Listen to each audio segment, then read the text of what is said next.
ओम शांति। आज 11 अप्रैल 2023 है और प्यारे बाबा के साकार रूप से चले हुए मधुर महावाक्यों को स्पष्ट करेंगी आदरणीय आशा दीदी। बाबा ने कहा, मीठे बच्चे, जीते जी जो मरजीवा बनो, जीते जी मरजीवा बनो। हम अशरीरी आत्मा है। यही पहला पाठ अच्छी तरह से रोज पक्का करते रहो। जीते जी मर्जीवा बनो, इसका भावार्थ क्या है? देखिए, ये जो जन्म है हमारा संगम युग का, ये मर्जीवा है।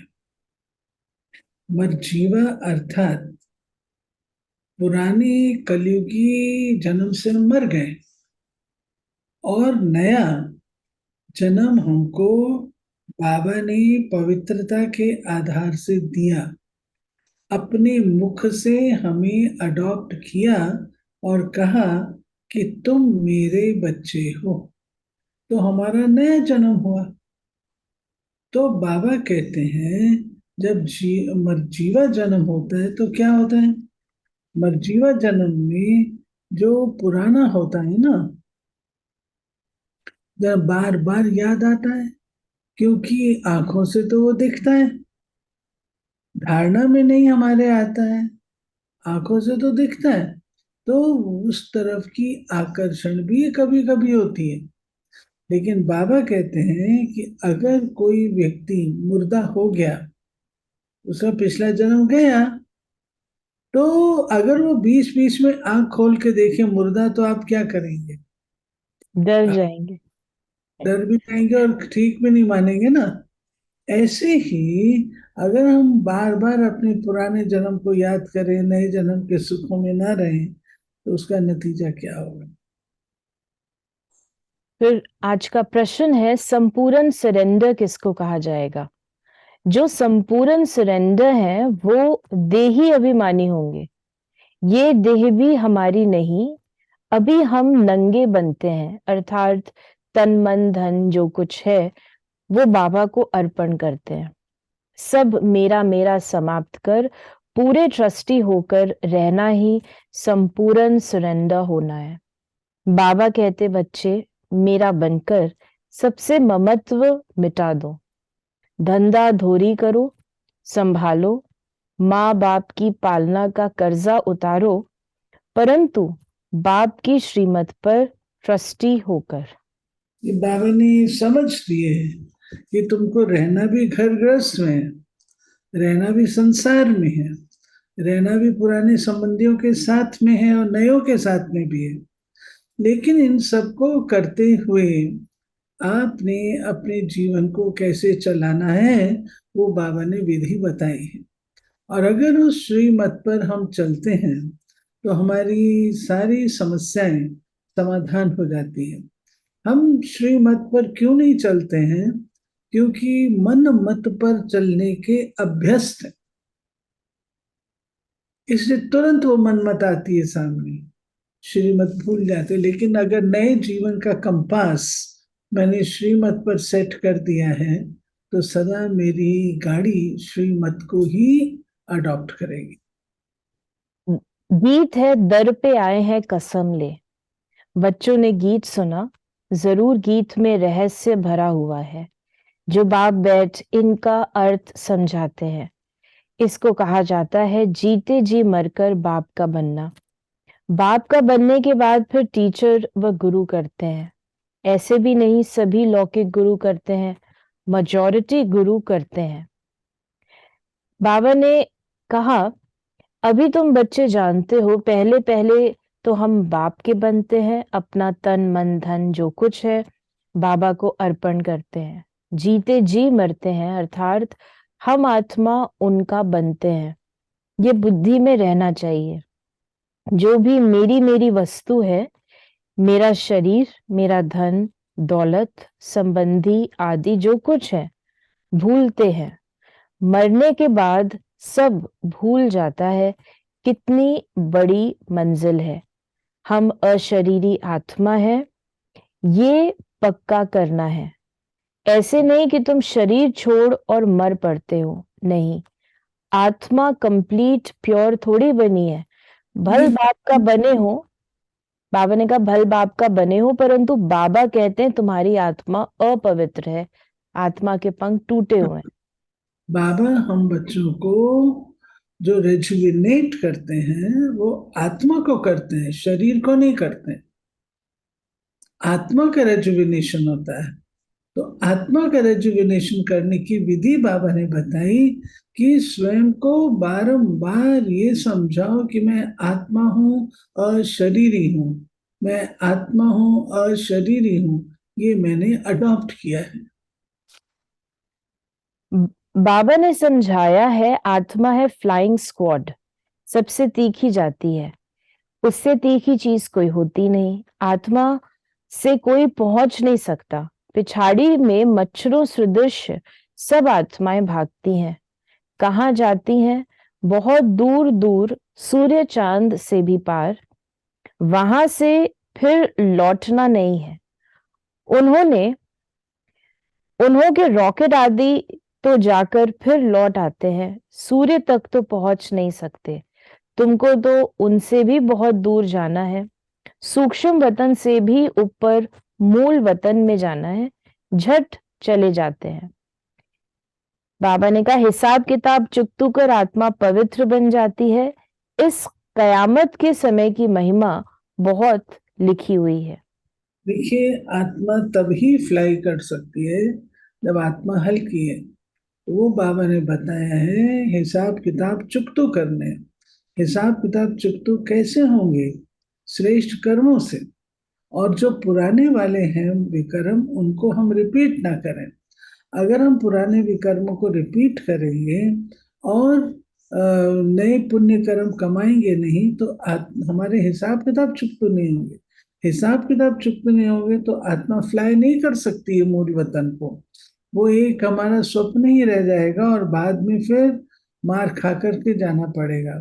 मुझे वहां पर अच्छी तरह रिस्पेक्टफुली प्रवेश करना है। उसके लिए मुझे अपने विकर्मों का नाश भी करना है। बाबा ने कहा एक्टर बिगर पार्ट बजाने घर में थोड़ी बैठ जाएंगे, नाटक में जरूर आना पड़े। वहां से जब सब चले आते हैं तब फिर बाप सबको ले जाते हैं। बाबा ने बताया कि बाबा ही हम बच्चों को वापस ले जाने की विधि बता सकते, और कोई नहीं, क्योंकि बाबा ही गाइड है। भारत सबसे बड़ा तीर्थ है जहां पतित पावन बाप आकर सारी सृष्टि को, तत्वों को भी पवित्र बनाते हैं। अभी ये तत्व आदि सब दुश्मन है, अर्थक्वेक होगी, तूफान लगेंगे, क्योंकि तमो प्रधान है। नेचुरल कलामिटीज आएंगी, बहुत दुख देंगी। इस समय सब दुख की चीजें हैं, सतयुग में है सब सुख की चीजें हैं। वहां ये तूफान व गर्म हवाएं आदि कुछ नहीं होती। हम्म। तुम्हारे में भी ये बहुत थोड़े समझते हैं, आज है कल नहीं है, तो कहेंगे कुछ नहीं समझता था। देखिए, बाबा जो सृष्टि रचेंगे तो सुखदाई होगी ना। उसमें कोई भी दुख देने वाली चीज, गर्मी आदि, ये सब कुछ नहीं होता। बाबा ने कहा मैं तो बाबा ने कहा तो ऐसे बाप को कितना याद करना पड़े और आप समान बनाए फल देना पड़े, नहीं तो मालिक कैसे बनेंगे, अपना वारिस कैसे बनाएंगे? प्रजा भी चाहिए और वारिस भी चाहिए तो गद्दी पर बैठे।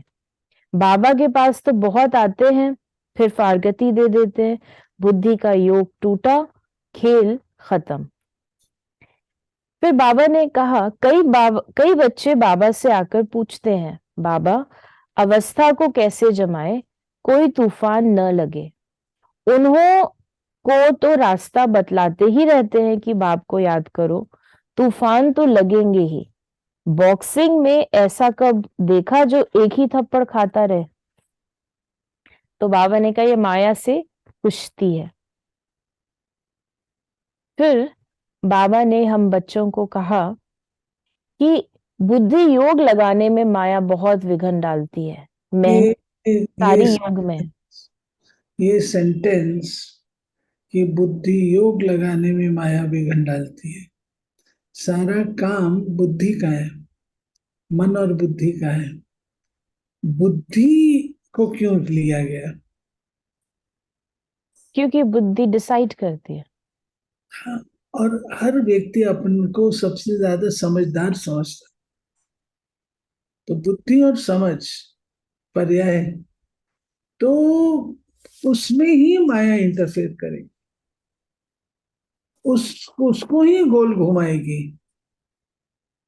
जो बुद्धिमानों की बुद्धि है वो हमको कहता है कि तुम आंख मीट के जो मैं कहता हूं वो तुम करते चलो। लेकिन माया क्या कहेगी? अरे तुम इतने पढ़े लिखे, तुम्हारी भी तो समझ है ना, तुम्हारी समझ कहाँ गई? बस वहां से रास्ता भटक जाते हैं। इसलिए हमें बहुत ही ध्यान पूर्वक अपने आप को चलाने की आवश्यकता होगी। फिर बाबा ने हम बच्चों को कहा कि जितना तुम योग में रहेंगे उतना शुद्ध बनते जाएंगे। बाबा ये सब आपका है, हम तो ट्रस्टी हैं। आपके हुक्म बगैर हम कुछ नहीं करेंगे। शरीर निर्वाह कैसे करना है वो भी मत लेनी है। अक्सर करके गरीब तो ही पूरा पोता मेल देते हैं, साहूकार तो दे ना सके, सरेंडर हो नहीं सकते, कोई विरला निकलते हैं। बाबा ने कहा दान हमेशा गरीब को ही दिया जाता है, भारत है सबसे गरीब। फिर इस प्रकार बाबा ने हमें आज वरदान दिया है, मेरेपन की स्मृति। क्यों कहा भारत है सबसे गरीब? क्यों कहा गरीब निवास बाबा? भारत सबसे गरीब क्यों कहा? आज की भेंट में देखें तो भारत फिर भी कुछ बेटर है, लेकिन बाबा हम बच्चों को जो हमारी ओरिजिनल पराकाष्ठा थी उसकी स्मृति दिलाता है। तुम क्या थे?